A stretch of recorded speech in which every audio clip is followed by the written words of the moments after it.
Today we are going to discuss the chapter which is the historical background. Mostly what I have observed among students is that whenever they try to start this chapter, they end up not completing it or they end up getting bored and it usually stays pending.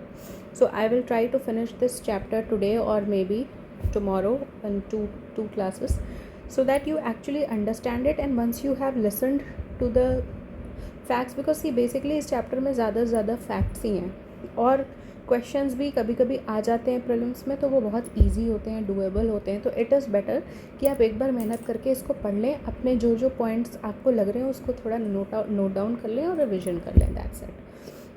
So let us start this chapter. First of all हमें पता है 1600s में Britishers came to India as traders in through East India company.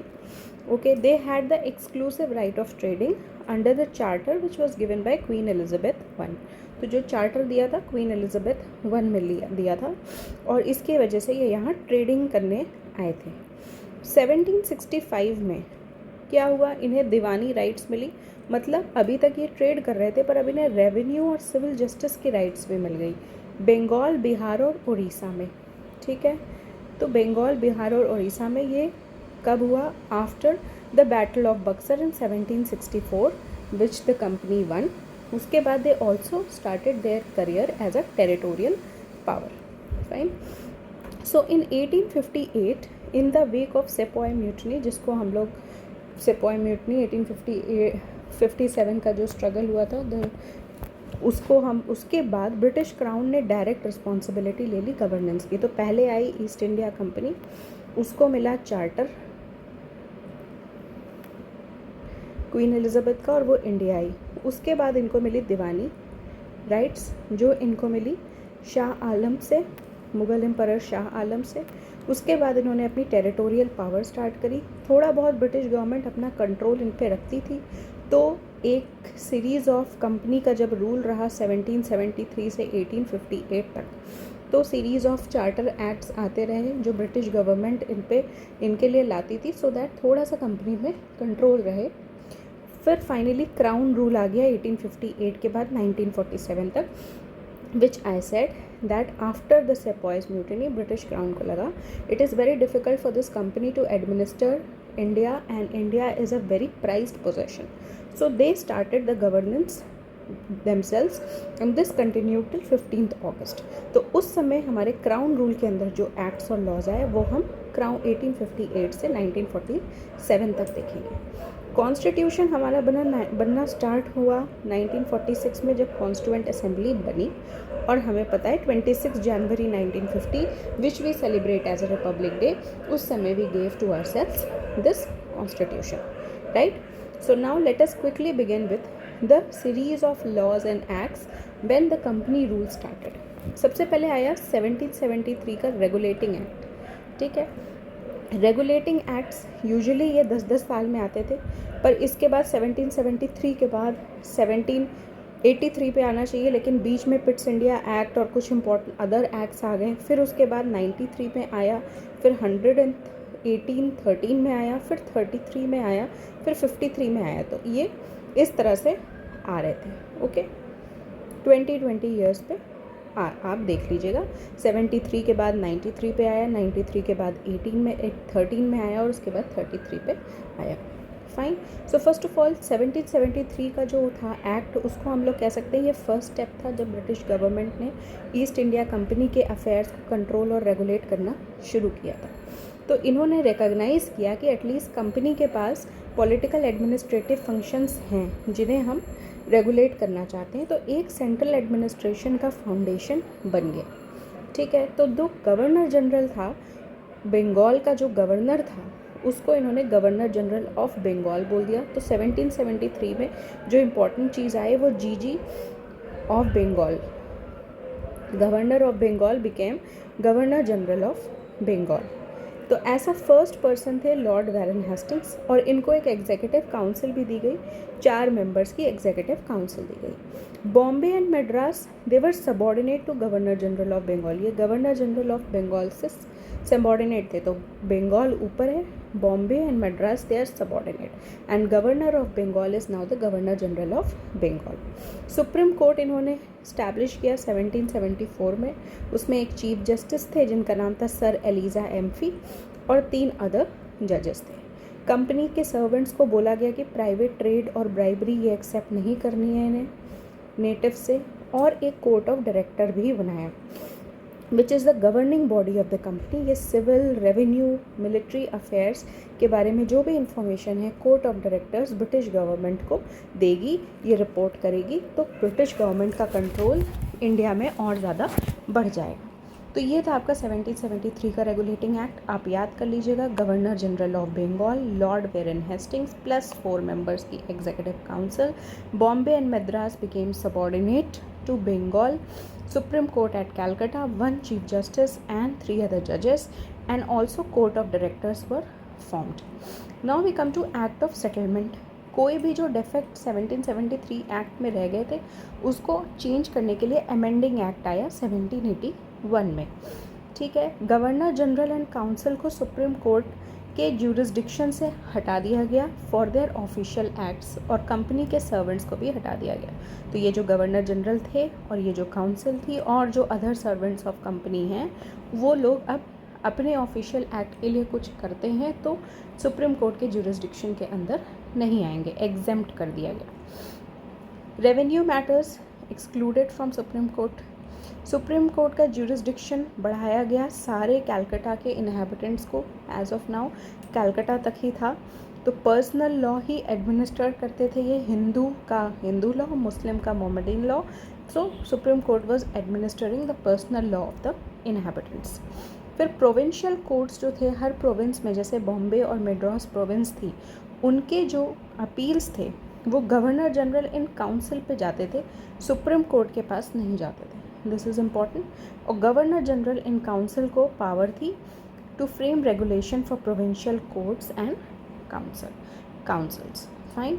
तो अभी हमको यही पता है कि जो भी इसमें किया गया, सुप्रीम कोर्ट की पावर को कैलकाटा पे बढ़ाया गया, इनहेबिटेंट्स पे लगाया गया। हिंदू है तो हिंदू लॉ के अकॉर्डिंग, मुस्लिम है तो मोहम्मदन लॉ के अकॉर्डिंग, पर जो अपील्स प्रोविंशियल कोर्ट से है वो गवर्नर जनरल एंड काउंसिल के पास ही जाएगी, सुप्रीम कोर्ट के पास नहीं जाएगी।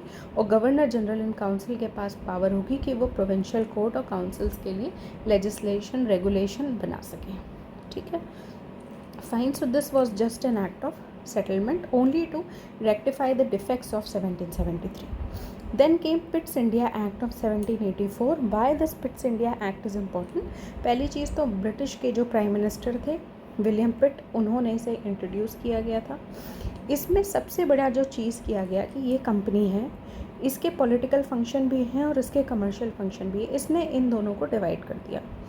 ठीक है, for instance court of directors था, ठीक है, वो कंपनी के कमर्शियल अफेयर्स को देख रहा था, तो इन्होंने एक बोर्ड ऑफ कंट्रोल भी बना दिया जो कंपनी के पॉलिटिकल अफेयर्स को देख रहा था। तो अब डबल गवर्नमेंट टाइप की चीज़ हो गई कि commercial affairs court of directors, political affairs board of control. So board of control was supervising all operation of civil and military government और revenue, commercial affairs with the court of directors.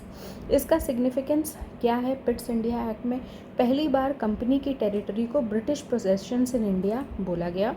British government को supreme control दिया गया company के affairs और administration में। सो ये पिट्स India act का importance है। पिट्स इंडिया एक्ट अगर हो तो आप डबल गवर्नमेंट याद रखिएगा। ठीक है, then came act of 1786। This act of 1786 was, उस समय लॉर्ड कॉर्नवालिस थे गवर्नर जनरल ऑफ बंगाल। हमने देखा 1773 में जो थे वो थे Warren Hastings, we have just now seen, और उसके बाद आ गए थे लॉर्ड कॉर्नवालिस। तो लॉर्ड कॉर्नवालिस की कुछ डिमांड्स पे कुछ चेंजेस ये थे, तो वो इस वजह से ये एक्ट आया था। तो उनकी डिमांड ये थी कि अपनी काउंसिल के डिसीजन को वो ओवरराइड कर सकें, जो गवर्नर जनरल ऑफ बंगाल है। दूसरा, उनको कमांडर इन चीफ भी बना दिया जाए। फाइन, तो ये हो गया आपका act of 1786 which we have covered. अब आ रहे हैं आपके 20-20 साल में चार्टर एक्ट्स, फिर शुरू हो रहा है आपका क्राउन का रूल। तो अब हम जो ये 3 चार्टर एक्ट्स हैं, इनको देख लेते हैं। सबसे पहले एक्सटेंडेड ओवर राइडिंग पावर्स, जो लॉर्ड कॉर्नवालिस को अपनी काउंसिल के ऊपर यहाँ पे दी गई है to override the decision of his council, सारे गवर्नर जनरल्स को होगी और गवर्नर्स को होगी प्रेसिडेंसीज़ की। जैसे बॉम्बे मद्रास के गवर्नर हैं जो उनको भी होगी, जो आगे भी गवर्नर जनरल बनेंगे बंगाल के उनको भी होगी। ठीक है। Governor general given more power and control over governments of subordinate presidencies of Bombay and Madras. तो यहाँ से हम देख सकते हैं थोड़ा थोड़ा सेंट्रलाइजेशन शुरू हो रहा है, गवर्नर जनरल के हाथों में पावर ज़्यादा दी जा रही है। ट्रेड मोनोपोली ऑफ कंपनी 20 साल बढ़ा दी गई, ये आपको याद रखना है। दूसरा, commander in chief was not to be a member of governor generals council unless so appointed, ये एक नया चेंज था। इसमें इनको बोला गया कि कमांडर इन चीफ यही बनेंगे, इसमें ये हुआ कि ये member of governor generals council नहीं रहेंगे। Board of control and their staff were paid out of Indian revenues, मतलब ये इंडिया से जो रेवेन्यू कलेक्ट हो रही थी वहीं से पे कर रहे थे। जो ब्रिटिश गवर्नमेंट ब्रिटिश में इंग्लैंड में कमा रही है उससे सैलरीज नहीं दे रहे थे अपने एम्प्लॉयज़ को, इंडिया से ही उठा के वहीं से दे रहे थे। तो आप समझिए it was also a kind of loot that they were doing on India, right. Now charter act of 1813 आया, इसमें बस आप एक ये चीज़ मत भूलिएगा, 20 ईयर्स तक मोनोपोली बढ़ा दी गई थी, ट्रेड मोनोपोली कंपनी की इंडिया में बढ़ा दी गई थी। बोर्ड ऑफ कंट्रोल्स भी मत भूलिएगा, ये हम लोगों ने देखा पिट्स इंडिया एक्ट में लाया गया था। ठीक है। फिर आते हैं हम 1838 में, कंपनी की ट्रेड मोनोपोली इंडिया से हटा दी गई, ट्रेड ऑल ब्रिटिश मर्चेंट्स के लिए खोल दिया गया। ऐसा नहीं है कि सिर्फ ईस्ट इंडिया कंपनी ही जो है ब्रिटिश की वही आके इंडिया में ट्रेड करेगी, वहाँ पे और भी ट्रेडिंग कंपनीज होंगी, उनको अभी तक मोनोपोली, उनको अभी तक यहाँ ट्रेड नहीं करना था, अब उनके लिए भी खोल दिया गया। But monopoly continued over T in trade and trade with China के साथ और टी के साथ ये चलता रहा। ठीक है। Another thing very important, allowed Christian missionaries to come to India. Christian missionaries they came to India, provided for the spread of Western education. अब ये लोग आ रहे हैं तो ये Western education ही spread करेंगे। Local governments अब taxes impose कर सकते हैं अपने पर लोगों पे, तो एंड पनिश कर सकते हैं for non payment. Fine. Sovereignty of the British crown over companies territory in India, ये असर्ट कर दिया गया, British Crown is sovereign over companies' territories in India. Then came your Charter Act of 1833. This was a final step towards centralization. Centralization मतलब central के पास maximum power हो, जो constituent units हैं, individual units हैं, अगर ये सेंटर है, ये अदर स्टेट्स हैं, तो इनकी पावर भी इधर चली जाती है सेंटर के पास, तो सेंट्रलाइजिंग टेंडेंसी और होने लगी। तो ये आप बोल सकते हो कि which act was the final step towards promoting centralization in British India, तो it was this Charter Act of 1833. Now Governor General of Bengal became Governor General of India. अब आप देखो इंडिया बन गया, बंगाल से इंडिया बन गया, जीजी ऑफ इंडिया। ठीक है। इनको सारे सिविल और मिलिट्री पावर्स दे दिए गए। फर्स्ट टाइम एक गवर्नमेंट ऑफ इंडिया बनी जिसके पास पूरे इंडिया के एरिया की टेरिटोरियल, तो अभी तक तो हम बंगाल तक थे, बॉम्बे और मद्रास ही थे, अब पूरा इंडिया ले लिया इन्होंने। और ऐसे first governor general Lord William Bentinck थे, ये भी आप याद रखिए। तो 1833 अगर सेंट्रलाइजेशन के लिए इम्पॉर्टेंट है, तो सेंट्रलाइजेशन में 1833 में क्या हुआ, governor general of Bengal became governor general of India. And who was that person? The first person to become this was Lord William Bentinck. जो भी बॉम्बे और मद्रास के गवर्नर्स थे उनके पास कोई लेजिस्लेटिव पावर नहीं थी। Governor general of India had the exclusive legislative power for entire British India. Laws under the previous acts बोला गया लेजिस्लेशन है, रेगुलेशन है, वो प्रॉपर एक्ट्स भी नहीं है, अब जो बन रहे हैं वो एक्ट हैं। तो आप समझ रहे हो, पहली चीज़ तो आपने गवर्नर जनरल ऑफ बंगाल को ऑल पावरफुल बना दिया, उनको आपने गवर्नर जनरल ऑफ इंडिया बना दिया, सारी सिविल मिलिट्री पावर दे दी, एक गवर्नमेंट ऑफ इंडिया क्रिएट कर दिया। और जो बॉम्बे और मद्रास के प्रोविंसेस थे उनके पास लॉ मेकिंग पावर नहीं है। इससे पहले के जो लॉज हैं उनको हम एक्ट भी नहीं मान रहे, कानून भी नहीं मान रहे, वो एक रेगुलेशन है। अभी जो है वो लॉज हैं।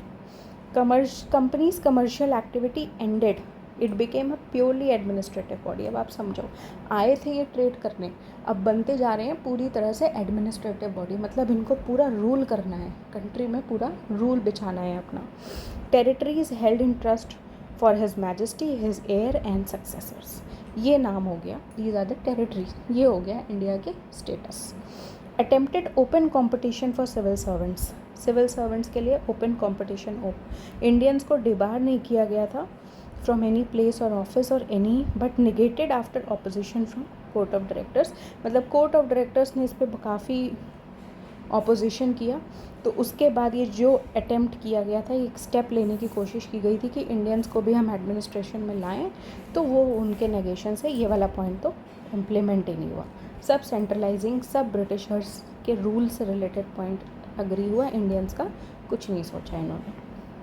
Now come the charter act of 1853, 20 साल बाद फिर आया नेक्स्ट चार्टर एक्ट। भाई ये लास्ट सीरीज़ पे है, तो हमने देख लिया 1773, फिर 1773 में कुछ गलतियां हो गई थी, याद है आपको, हमने अमेंडिंग एक्ट भी लेके आए थे। 1781 पिट्स India act, very important, double government. फिर उसके बाद आया कॉर्नवालिस की वजह से 1786, दिस एक्ट ऑफ 1786। उसके बाद 20-20 साल आप यहाँ से जोड़ लो, तो 1793, 1830, 1833, ठीक है, फाइन। इसमें क्या हुआ, सबसे पहले legislative and executive function of governor generals council को हटा दिए, सेपरेट कर दिए, कौन से लेजिस्लेटिव फंक्शन है, कौन से एग्जीक्यूटिव फंक्शन है, इनको सेपरेट कर दिया गया। 6 न्यू लेजिस्लेटिव काउंसिलर्स ऐड किए गए। Separate Indian legislative council functioned as a mini parliament, same procedure जैसे ब्रिटिश पार्लियामेंट में होता था। Legislation treated as a special function of the government for the first time, अभी तक ये होता था कि लेजिस्लेशन भी कर रही है गवर्नमेंट, पर अब ये हुआ कि ये तो स्पेशल फंक्शन है, गवर्नमेंट ही करेगी, ठीक है। तो हमने लेजिस्लेचर और एग्जीक्यूटिव 2 चीज़ बनाई गवर्नर जनरल की काउंसिल से। 6 नए लेजिस्लेटिव काउंसिलर्स इसमें ऐड किए, ठीक है। Separate Indian central legislative council बनाई, सेपरेट एक काउंसिल बनाई, और ये मिनी पार्लियामेंट की तरह वर्क कर रही थी। तो अब आप सोचो, थोड़े थोड़े जो प्रेजेंट डे पार्लियामेंट के हमें फीचर्स या स्ट्रक्चर दिखते हैं, वो यहीं से रिफ्लेक्ट होते हैं। फिर ओपन कंपटीशन इन्होंने ले आए थे सिविल सर्विसेज में, जिसको कोवेनेंट सिविल सर्विसेज बोलते थे, सब लोग दे सकते हैं exam, it was open to Indians. Macaulay committee है, committee on civil service was appointed in 1854, this is important, कभी भी किसी भी एग्जाम में पूछा जा सकता है। Macaulay committee is related to what, it is related to, it is a committee on civil services, it was appointed in 1854।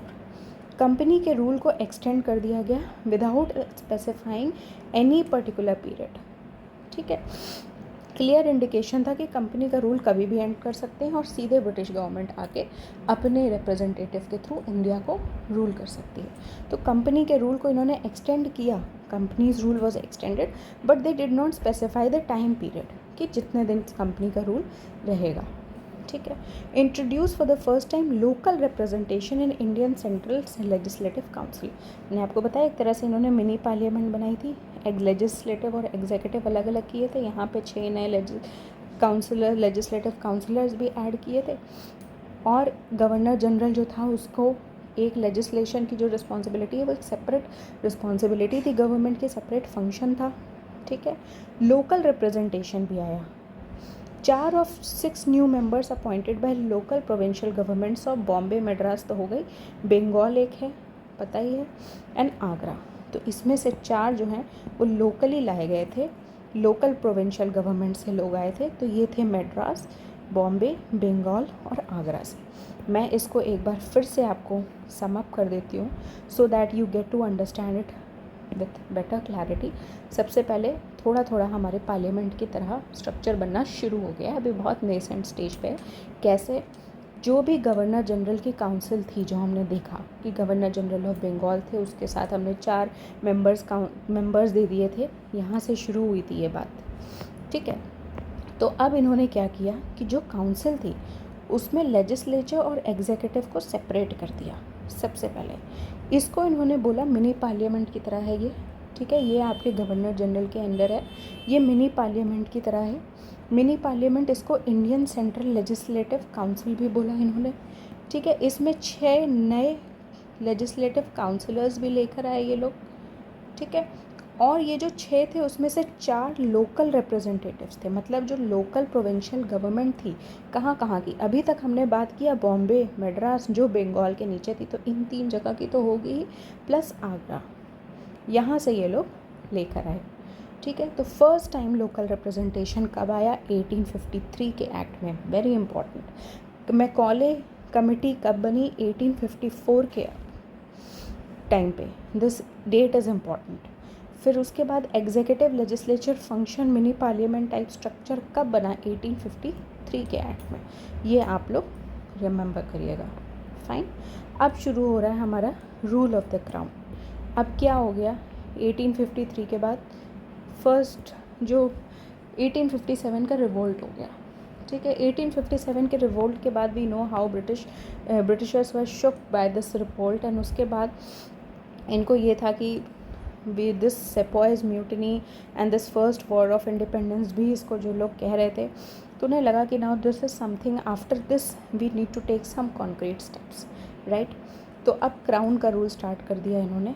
तो 1857 के रिवोल्ट के बाद this act is also known as good government of India. Indians के लिए तो government कभी good थी ही नहीं ब्रिटिशर्स की, पर इन्होंने इसको नाम दिया good government of India. East India company abolish हो गई 1853 के गवर्नमेंट ऑफ इंडिया एक्ट में, ठीक है। पावर्स चले गए ब्रिटिश क्राउन को, एज एक्सपेक्टेड। भाई आप रूल कर रहे हैं, आपके रूल के अंदर इतना रिवोल्ट हो रहा है, इस रिवोल्ट से तो डरी गई ब्रिटिश एम्पायर कि इंडिया हाथ से निकल जाएगा, तो ब्रिटिश क्राउन ने ले लिया। India was to be govern in the name of her majesty. Designation change कर दिया, गवर्नर ऑफ बंगाल बनाए गवर्नर जनरल ऑफ बंगाल, ठीक है, से बने गवर्नर जनरल ऑफ इंडिया। अब ये बन गए वाइस रॉय ऑफ इंडिया। यहाँ से हम लोग वाइस रॉय, ये डायरेक्ट रिप्रेजेंटेटिव हैं ब्रिटिश क्राउन के, फर्स्ट हैं लॉर्ड कैनिंग। तो अब आपको याद हो जाना चाहिए, ठीक है, तीनों के नाम, Warren Hastings, lord William Bentinck और first viceroy lord Canning. जो हमने बोर्ड ऑफ कंट्रोल और court of directors Pitt India act 1784 में डाली थी, वो भी इन्होंने हटा दी। एक secretary of state for India का नया ऑफिस बनाया, secretary of state for India, ठीक है। Complete authority and control over Indian administration था इनके पास। ये ब्रिटिश कैबिनेट के मेंबर थे और ब्रिटिश पार्लियामेंट को रिस्पॉन्सिबल थे।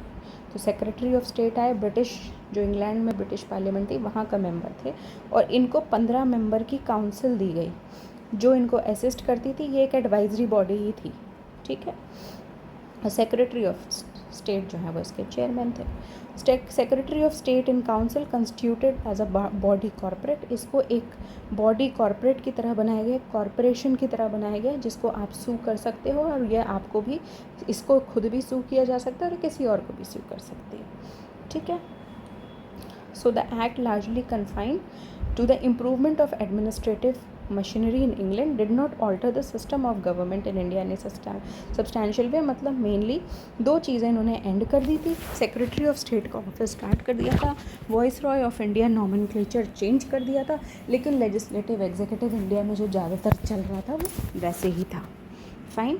सो I hope this is clear now. अब हमारे आएंगे इंडियन काउंसिल्स एक्ट, 61 का आएगा, 92 का आएगा। इसके बाद जो इंडियन काउंसिल एक्ट है 1909, इससे डायरेक्ट क्वेश्चन आया है, ये एक इम्पॉर्टेंट एक्ट है। 1919 मॉन्टेगू चेम्सफोर्ड रिफॉर्म, ये इम्पॉर्टेंट एक्ट है। उसके बाद बीच के कुछ डेवलपमेंट्स हैं, जिसके बाद आता है आपका 1935 का एक्ट। 1935 का एक्ट बहुत ही ज़्यादा इंपॉर्टेंट है, you all know that. Why am I saying that you all know that is because हमने कल पढ़ा था, हमारे कॉन्स्टिट्यूशन में पूरा स्ट्रक्चरल पार्ट इसी से लिया गया है, ठीक है। And then your Indian independence act finally. तो आज हम लोग ऐसा करते हैं कि we will restrict ourselves till Indian council acts. ये जो 4 बड़े एक्ट हैं 1909, 1919 and 1935 and 1947 we will see tomorrow, okay.